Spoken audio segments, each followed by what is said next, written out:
Hey everybody, welcome back to Sports Spectrum. I am Jason Romano, and sometimes on the show we get to interview athletes and coaches and people in the professional sports world. And there's other times where I just like to invite people on who I admire, people who I'm fond of, and whose writings I really take seriously. And I listen to their voices. And Scott Sauls is one of those guys. He's the author of the new book, A Gentle Answer. He's also a pastor. And we welcome Scott to Sports Spectrum. Hey, Scott, welcome to the show. Hey, Jason. Thanks for having me. So good to have you on. I'll tell you a quick story. I was introduced to your writings by a guy named Tim Hasselbeck. And I don't know if you know Tim, certainly from ESPN, a former NFL player. He might even be a friend of yours. I don't know in terms of that deep. Friends and neighbors. They live about 8 minutes from us. Okay. Yeah. Perfect. Yeah, well, love those guys. Back when I worked at ESPN, Tim had come and spoken to our fellowship group. That's what we called it, which was our Bible study gathering. It was about 20 of us. And after, he's like, Jason, you got to read this book. It's called Jesus Outside the Lines. And you know, anytime a friend recommends a book, you go get it, you read it. And I was taken back by how awesome your writing is, your style of writing, and how it really spoke to me personally. A guy who struggles through finishing books as much as I love reading. And your book, Jesus Outside the Lines, was amazing. And so every time you've wrote a book since then, I've gotten it. And certainly the new book is called A Gentle Answer. I love this book, man.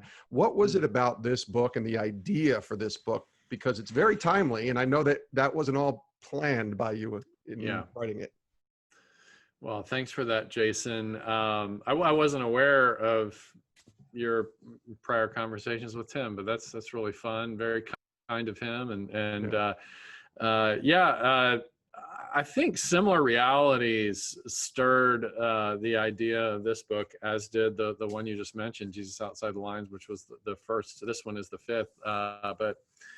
And I actually, even after writing A Gentle Answer, and I think I say this somewhere in the book, that it's actually kind of shaped up as a sort of prequel after the fact of Jesus Outside the Lines. You know, Jesus Outside the Lines is a book about the practicalities of engaging a polarized environment as gracious people. And A Gentle Answer is really more about getting our hearts ready to go out and do that.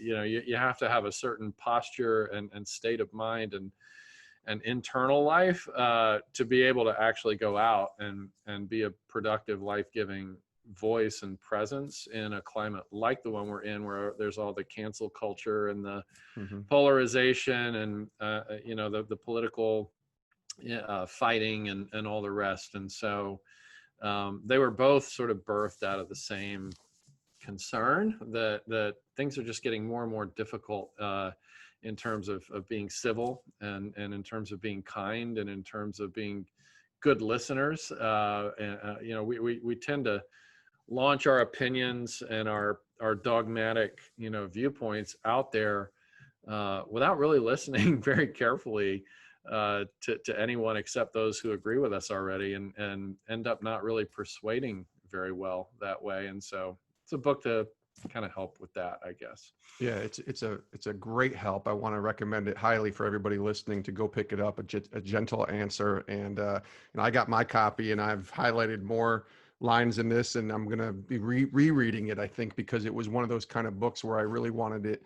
As I was reading it the first time, I'm like, okay, I gotta go back and get this one again, kind of into my soul, because the idea of a gentle answer, I think back to my grandfather who has passed. He's been dead now 12 or 13 years, and he was just a gentle soul. So there was no yelling, there was no screaming, and certainly this is before social media, but I just saw a guy who, even in his anger and when he was upset over something, just was gentle about it.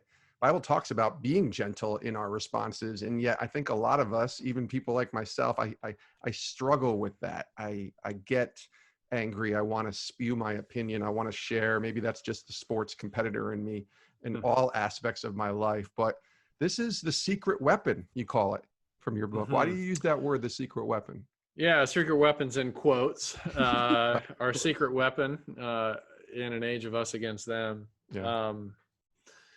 So I think it's a good thing to be competitive. Even the Apostle Paul in the Bible uses athletic metaphors to, and attaches it to the life of faith. I don't think it's a bad thing to have anger in our lives. In fact, I think if we have no anger, we're probably stuffing some things down. The question is, are we being healthy and life-giving with our anger? Are we attacking problems, which is what healthy anger does, or are we attacking people, which is what unhealthy, damaging anger does? And the Bible distinguishes between righteous anger on the one hand, which is the anger that, sees things that are wrong, like vulnerable people groups, or a bully is getting away with bullying, or, a thief is getting away with stealing, or, an organization is getting away with treating certain people, injuriously and hurtfully. And so we should be angry about stuff like that. We should be angry about child abuse, angry about, husbands who cheat on their wives, angry about stuff like that. Sure. The question is, how is our anger manifest? Is it manifest in a way that seeks solutions and that seeks to, protect the vulnerable and restore the offender? Or are we just trying to hurt people? Are we trying to retaliate? Are we trying to get a pound of flesh? And that's what you could call maybe unrighteous anger, or, the more, the less religious term would be rage. Anger, healthy anger and rage are two very different things. One's extremely destructive even to the good, and the other is only destructive toward things that are bad and evil. We want to destroy things that are bad and evil and unjust and hurtful. That's what anger is for. But it's when we start, kind of being like a bull in a china shop, where people can get hurt. The global pandemic's here. We have racial tensions, Black Lives Matter. We haven't even hit the 2020 election yet. You and I were talking about that before we started. I don't know if that's exciting or if I'm dreading that whole climate in the season that's coming. But social distancing, quarantining, protests, it's been such a weird 2020 so far. I'm wondering what you've learned, whether it's about yourself, about society, about just kind of you think some things God has taught you during all of this, being a pastor and certainly an author too, but you're also, a lot of other things in your life. What has this time, these last 6 months or so, 7 months been showing you?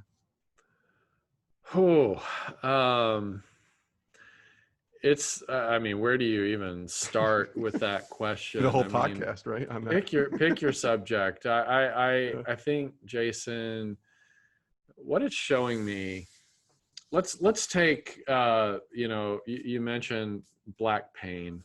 Sure. The Black Lives Matter, there's the political movement, and then there's just the statement of affirmation. Okay. So the political movement, I'm not, encouraging anybody to sort of wholesale embrace any political movement. Right. But Black Lives Matter as a statement is very similar to maybe the statement that more conservative political people will say, unborn lives matter, right? Sure. Yeah. So to respond, imagine if you're saying unborn lives matter and somebody responds to you, well, all lives matter. Well, that's not the point. Actually, in saying unborn lives matter, I'm saying all lives matter. And in saying that Black Lives Matter, I'm saying that all lives matter as an affirmation of human dignity and human value. Take all the politics out of it, take the inconsistencies of the movement out of it, and let's just take that statement. So I'm finding out, that the shadow side of us as human beings is we like to quickly dismiss statements like that and label them as political and inconsistent. Well, Black Lives Matter, well, it's a pro-abortion movement, and therefore there are a lot of Black lives that are being hurt by Black Lives Matter as a movement. Well, okay, again, let's remove the politics, and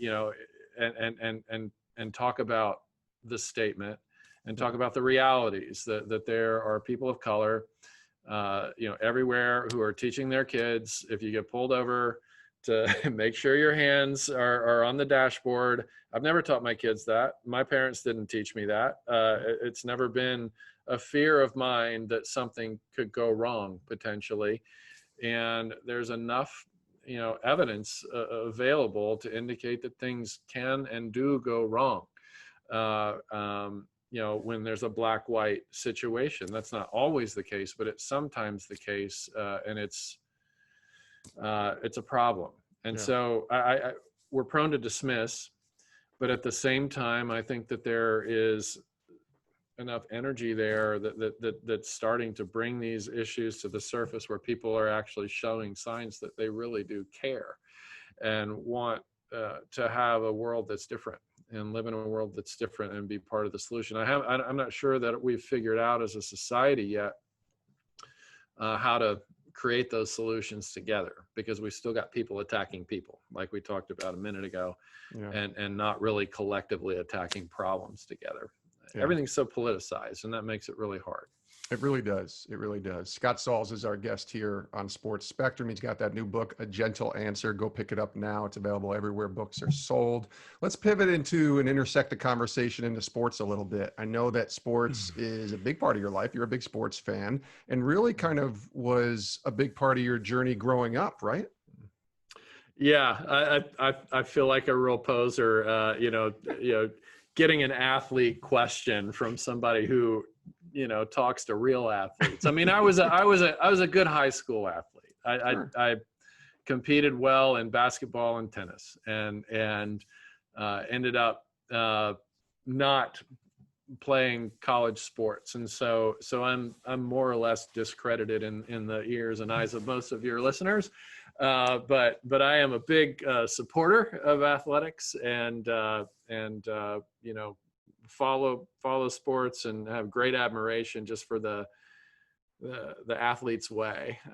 Just all the devotion, the rigor, the focus, the discipline, and all the human character attributes that the athletic life, the professional athletic life, especially in collegiate athletic life, points to. And so there's just, I think there's a resilience there that can be applied to every area of life. So I'm much more of an athletic admirer these days than I am an athlete anymore, Jason. But thanks for being gracious anyway. Same to me, Scott, because I professionally, I played a tiny bit of community college basketball, which I hold on to because it was college basketball. But I grew up as a fan just like you did. And I know Michael Jordan was your guy, right? You bleed Carolina blue going all the way back. Yeah, now we got The Last Dance, which is making me sad, just I want to dive into that in a second, full picture, but tell me the Jordan fandom and kind of where that stemmed. Oh my goodness. I mean, how could you not, especially as somebody who grew up on Tar Heel basketball. My parents both went to Chapel Hill, and I would have gone to Chapel Hill if it were not for my desire to play college basketball. So I went to a small college and ended up not playing there either. But yeah, I've always been a Tar Heel basketball person. And I mean, when Jordan was coming up in the system, I mean, it was amazing. Just the way that he defied gravity, his intensity. I mean, he's got, more talent than just about anybody who's ever played the game, but also more drive and focus. And it was just a joy to watch this guy excel in such an above and beyond earth-shattering way. It was just poetic. And there's so much, as we know now, so much behind the scenes that was part of the brokenness of his story that drove his determination. But it goes to show that at least in some ways, the harder things about our private lives can sometimes lead to, awe-inspiring excellence. But as we know now with documentaries and things of that sort and biographies, that, it's not always pretty behind the scenes, but Well, I I'm thought thankful to have been shielded from behind the scenes for, when I was growing up watching Michael. same for me, I think, because there was no social media. I'm 46. There was no social media growing up for me. So it was the game, and that was really it. You didn't see a lot behind the curtain, and you see a lot more now just because of social media. And LeBron James is a guy who, if you just follow him on Instagram, you're getting a much larger peek behind the curtain than you ever Yeah. would have with Mm-hmm. Michael Jordan. So watching the documentary, I thought there was 3 or 4 sermons that I could have, Mm. shared. But I'm Mm-hmm. sure you thought the same thing of just watching it. I really Yeah. enjoyed watching it because it brought me Yeah. back to my childhood and Mm-hmm. even growing up into my 20s. But I saw a guy who has a really hard time forgiving, and I wrote a book Mm. on forgiveness, so that was maybe something I Yep. caught up closely on. But I saw a guy who was flawed. I saw a guy who holds grudges. I saw a guy who isn't perfect. And I don't know if that's a good thing or a bad thing. It didn't ruin it maybe for Yeah. me, but I think it just showed that, listen, it doesn't matter what person you're talking to or what pedestal they're put on.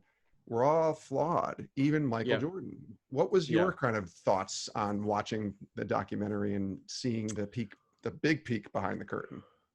It made me want to sit down with Michael and Yeah. not that he would ever, you know, be able or, wanting to sit down with a guy like me, but I wanted to sit down and just say, hey man, um, you know, there's so much more to you than basketball, Yes. and it made me sad to see the glass of bourbon, next to him the entire time. Not that I'm opposed to drinking bourbon, Sure. but man, it was in the daytime, and it was just refills. Yeah. At least that's the way that it appeared on the videos, and he just looked sad, And I'm like, man, somebody who's lived such a life, to be so sad. And I think it was telling to me too to get a little bit of the backstory at least. And I know it's edited, and I know a Yeah. lot's still left out, but how he became several times a very discontented man at his athletic peak. He left to play minor league baseball, of all things, when he was at his peak. And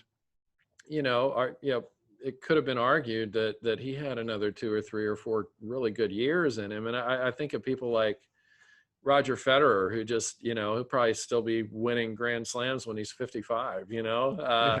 Yeah. Federer is like, this freak of nature, but just keeps going, doing And what he Brady loves, too. doing what he's made to do. Yeah.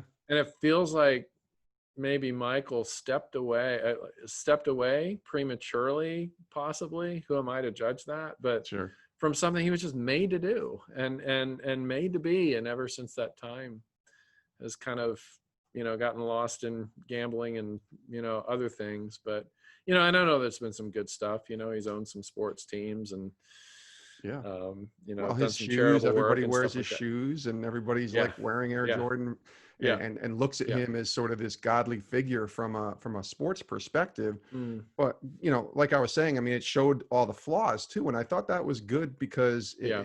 especially as a follower of Christ, one of the topics we talk about on this show with athletes is Yeah. their struggle with identity. It's sort of the hot button topic, or at least it was before everything that's taken place in the last 6 months. Mm-hmm. But that identity and being rooted in who you are and not what you do is a Mm-hmm. struggle for so many athletes. I took that away from Jordan, that Yeah. he is so rooted and identified as the basketball player, as the 6-time NBA champion and the MVP and the Hall of Famer. Yeah. And that's why he still has trouble today functioning. At least that's my perspective too, I think, like many athletes, because they're always going to feel like they're that person because of what they did and not who that person actually is. You see that Yeah. too?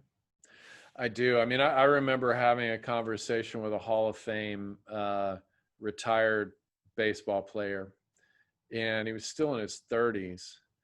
And, he'd been retired for 3 or 4 years. And I said, hey, man, like, how would you describe your life right now and how you feel about your life? And he said, I'm a has-been. And I'm like, what? Yeah.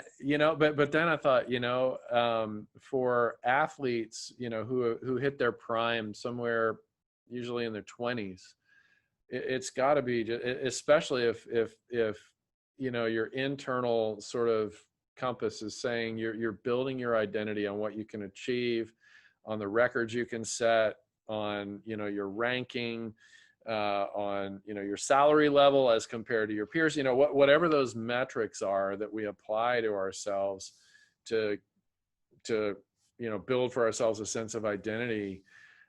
When that's gone, when not even half, and sometimes even not even a quarter of your life has been lived yet, Right. Yeah. there has to be something bigger and something outside of you that names you. I think what drives so many achievers, whether it's in athletics or in any other field, what drives so many achievers is this sense that I'm nothing unless I make something significant of myself. But one of the really grounding statements that I heard a few years ago, Jason, which was really helpful to me, was from a pastor named Tim Keller in New York that is a mentor and friend to me. And I worked with him. That's where we met Tim and Elizabeth, was when we were living in New York at the same time, and they were part of our church. Sure. And I remember Tim saying once, in a room full of really successful people, Harvard graduates, people who are running Wall Street, and high level performers and that sort of thing. And he said, here's the truth. The truth is that 100 years from now, every single person in this room is going to be forgotten. And if you think about it, 100 years, in the span of history, that's pretty small amount of time. Yeah. And then if you think about the global perspective, the vast majority of Christians have never heard of Tim Keller and Right. alive today. And Tim's, he made Forbes, top 50 most influential people in the world list. And he's a pastor, and most Christians alive today have never heard of the guy, and it just really helps put things in perspective that my world, which feels so big, is actually, in the grand scheme of things, a small part of a small corner of a small world in a very vast universe, in a very small segment of history. And in one sense, that can sound depressing, but in another sense, it ought to be liberating. That I don't have to be awesome. Like, the purpose of my life is not to be awesome. The purpose of my life is to understand the dignity and uniqueness with which I've been created, and what my purpose is in the place and with the people that I've been placed with. And that's a liberating way to think, that is very hard to access when we've come to believe that our purpose in life, and the only way we can really have an identity, is to be awesome. Yeah. So I don't know if that makes sense. Makes complete sense. It's an identity issue that we all struggle with, I think. As we wind down, I want to ask you maybe just to share a little bit of encouragement. A lot of the people that listen to our show, not all of them, but a lot of them are coaches, certainly sports fans, but athletes who love Christ. And like all of us, struggle with this tension that exists in the intersection of sports and faith and culture, struggling with the idea of an us against them type of mentality, which you talk about in your new book, A Gentle Answer. Can you just maybe share a little bit of encouragement as we wind down here for those listening that are in that space, maybe struggling, maybe having a difficulty walking this Christian walk, or maybe even just having a difficulty with responding right now with all that we're seeing from the different places, shouts from the rooftops on a lot of different topics? Yeah. So for those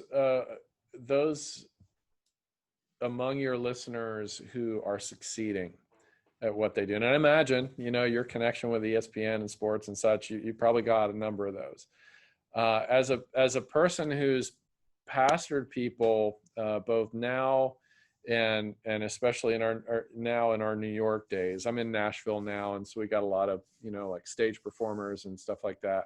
Sure. And I think each person who has gained a platform through succeeding, that I've worked with and that I've been in community with and am in community with, I think when push comes to shove, they would agree, especially those who are a little bit older and wiser, and their biggest, most successful years are behind them, but they've really also learned to what it means to lean in their faith. I think every one of them, without exception, would say, do everything you can to remind your heart every single day that what makes you significant is not what you achieve or what you have achieved or what you hope to achieve, but what makes you significant is that you have been created in the image of the God who made everything, and that if most of your listeners are Christians, then they're going to know this or will have heard this along the way. Your identity is that you're a child of God, which means on your best performing days and on your worst performing days, in your best performing season and in your worst performing seasons, when you're visible to the whole world, when you're invisible to the whole world, your identity is the same. You are a beloved child of God, and there's nothing that can change that. There's nothing that can make him love you less than he does. And there's nothing that can make him love you more, because the way he looks at you is the same way he looks at Jesus Christ. The other thing I would say, and this is incredibly important, and that is to get into community with people who aren't famous. Get into community with people who aren't, quote unquote, of note. Because I think, Yes. especially among public successful people, there's this temptation to sort of isolate your community to be other public successful people. And what you don't realize when you're doing that is you're creating a bubble that's not real. And there's going to be a time in your life where your star fades and somebody else's star rises to replace your star. And you're gonna be facing this huge identity crisis unless you learn now, during your season of fame and fortune and notoriety, that what really matters is life together with people who are going to be carrying your casket, and who aren't hanging out with you because of your position or because of your fame or because of your money, but they're hanging out with you because they care about you, and because you care about them. And a lot of times, this in celebrity circles. Yeah. The posture is to work the room and to climb the ladder, and it's just a dead end street. You're going to get to the top of the ladder, as Thomas Merton has said, and you're going to realize you're leaning against the wrong wall. And how do you get down that ladder and shift it to the right wall? Like, it's a lot of work to get from there to here. And so start now being in community with people who can offer you nothing except for love and friendship. Because realize that love and friendship are the only things that are going to matter at some point down the road, and those are the things that are going to last. So I'm sorry to be so long-winded on that one, but it's a passion. It's awesome. He is Scott Sauls, and again, the new book is called A Gentle Answer: Our Secret Weapon in an Age of Us Against Them. Fifth book here, Scott, right? So what took you so long to start writing? Oh man, I never, it was never really part of the plan. Okay. Because I thought, when I got to Nashville, all of a sudden I started getting phone calls from book agents and publishers and stuff like, you should write. Cause I started a blog, and people started, reading it and liked it. And so I'm like, oh, I'm not really sure that there's anything, again, to bring Tim Keller up. Like, he's been a prolific writer. He waited until he was 59 years old to write his first book. Because he wanted to write anything he wrote on. He wanted it to be the very best and wisest book that he could write on the subject. He didn't want to write anything he would later regret. Right. And so he waited until he was old as he could. And ever since, he's been writing like 2 or 3 books a year. Yeah. He's been talking about prolific. But I thought to myself when I'd get those questions, like, I just don't think there's anything that Tim Keller hasn't written that has written that I could write better. So why don't I just be the kind of person who points people to books by people like him? Yeah. And then this concept started to arise just in the local context of my own ministry, of a passion for reconciliation and bringing, helping people love across the lines of difference. And so I'm like, okay, I'll give it a try. And I've been kind of writing ever since. But Well, keep giving it a wasn't. try.